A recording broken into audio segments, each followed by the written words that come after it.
Mock ഈ ചെടിയുടെ പേരറിയോ? അറിയത്തില്ല? ദയാനേ, മോൻ ഈ ചെടിയുടെ പേരറിയോ? അത് കമ്മ്യൂണിസ്റ്റ് പച്ചയല്ലേ? ഈ ചെടിക്ക് കമ്മ്യൂണിസ്റ്റ് പച്ചാന്ന് പേര് വന്നത് എങ്ങനെയാണെന്നറിയോ? ഇല്ല. എന്നാ വാ പറഞ്ഞുതരാം.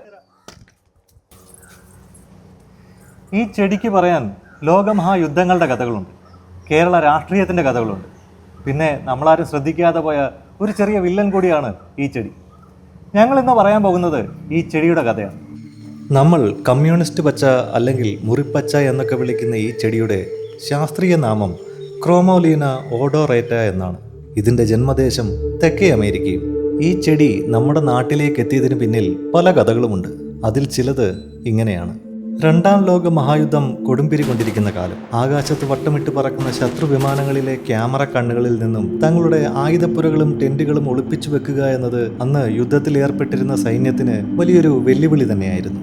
അങ്ങനെ ഏത് കടുത്ത കാലാവസ്ഥയിലും വളരുകയും വെട്ടിയാലും വാടാതെ ചുരുങ്ങിയ കാലം കൊണ്ട് ഒരാൾ പൊക്കത്തിൽ കാട് പോലെ പടർന്നു പിടിക്കുകയും ചെയ്യുന്ന ഈ ചെടിയെ ഒരു സംരക്ഷണ കവചമായി ഉപയോഗിക്കാൻ അവർ തീരുമാനിക്കുന്നു. ബങ്കറുകൾക്കും ക്യാമ്പുകൾക്കും ചുറ്റും അവർ ഈ ചെടിയുടെ തണ്ടുകൾ വെട്ടിയിട്ടു. ആ തണ്ടുകൾ ചുരുങ്ങിയ കാലം കൊണ്ട് കാട് പോലെ പടർന്നു പിടിച്ച് ഒരു പച്ചമറ തന്നെ സൃഷ്ടിക്കപ്പെട്ടു. മുകളിൽ നിന്നും തങ്ങളെ നിരീക്ഷിക്കുന്ന വിമാനങ്ങൾക്ക് അത് ഒരു സ്വാഭാവിക കാടായി മാത്രമേ കാണപ്പെടുകയുള്ളായിരുന്നു.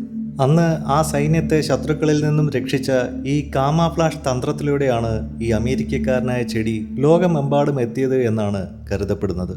എന്നാൽ വിദേശത്ത് നിന്നുള്ള ചരക്ക് കപ്പലുകളിലൂടെ അബദ്ധത്തിൽ നമ്മുടെ നാട്ടിൽ എത്തിപ്പെട്ടതാവാമെന്നും ചില കഥകളുണ്ട്. അങ്ങനെ കടൽ കടന്നെത്തിയ ഈ അമേരിക്കക്കാരൻ ചെടിക്ക് കമ്മ്യൂണിസ്റ്റ് പച്ച എന്ന് പേര് വീഴാൻ കാരണം 1950കളിലെ കേരള രാഷ്ട്രീയമാണ്. കമ്മ്യൂണിസ്റ്റ് ആശയങ്ങൾ അതിശക്തമായിക്കൊണ്ടിരുന്ന അക്കാലത്ത് ആ ആശയം തൊഴിലാളികൾക്കിടയിൽ പടർന്ന അതേ വേഗതയിലായിരുന്നു ഈ ചെടിയും നമ്മുടെ നാടെങ്ങും പടർന്നു കയറിയത്. ഇത്തരം ആശയങ്ങളെപ്പോലെ തന്നെ വെട്ടുംതോറും തഴച്ചു വളരുന്ന പ്രകൃതം കണ്ട് നമ്മൾ ഈ ചെടിക്ക് ചാർത്തി നൽകിയ പേരാണ് കമ്മ്യൂണിസ്റ്റ് പച്ച എന്നത്. ഈ ചെടിയിലെ ആൽക്കലോയിഡുകളും ടാനിനുകളും കൊയാഗുലൻ ഘടനയും ഒക്കെയാണ് ഇതിനെ 90കളിലെ കുട്ടികൾ ചെറിയ മുറിവുകൾ ഉണക്കാൻ ഉപയോഗിച്ചിരുന്ന ഒരു നൊസ്റ്റാൾജിക് ഫസ്റ്റ് എയ്ഡ് കിറ്റാക്കിയും മാറ്റിയത്. എന്നാൽ ഇതൊരിക്കലും ആധുനിക വൈദ്യശാസ്ത്രത്തിന് പകരമാവില്ല എന്നതും ഒരു യാഥാർത്ഥ്യമാണ്. എന്ന് മാത്രമല്ല, അന്ന് നമ്മുടെ മുറിവുണക്കിയിരുന്ന ഈ ചെടി ഇന്ന് കാട്ടിലെ ഒരു വില്ലൻ കൂടിയായി മാറിയിരിക്കുന്നു. ലോകത്തിലെ തന്നെ ഏറ്റവും അപകടകാരിയായ അധിനിവേശ സസ്യങ്ങളുടെ പട്ടികയിലാണ് ഇന്ന് ഇതിന്റെ സ്ഥാനം. മറ്റു ചെടികളെ വളരാൻ അനുവദിക്കാതെ കാടിന്റെ ആവാസ വ്യവസ്ഥയെ തന്നെ നശിപ്പിക്കുന്ന ഒരു സൈലന്റ് കില്ലർ കൂടിയാണ് ഇന്ന് ഈ ചെടി. കാട്ടിൽ ഇങ്ങനെയൊക്കെ ആണെങ്കിലും നാട്ടിൽ, പ്രത്യേകിച്ച് കേരളത്തിലെ 90s കിഡ്സിന് അവന്റെ ബാല്യകാല ഓർമ്മകളുടെ ഒരു ഭാഗം കൂടിയാണ്.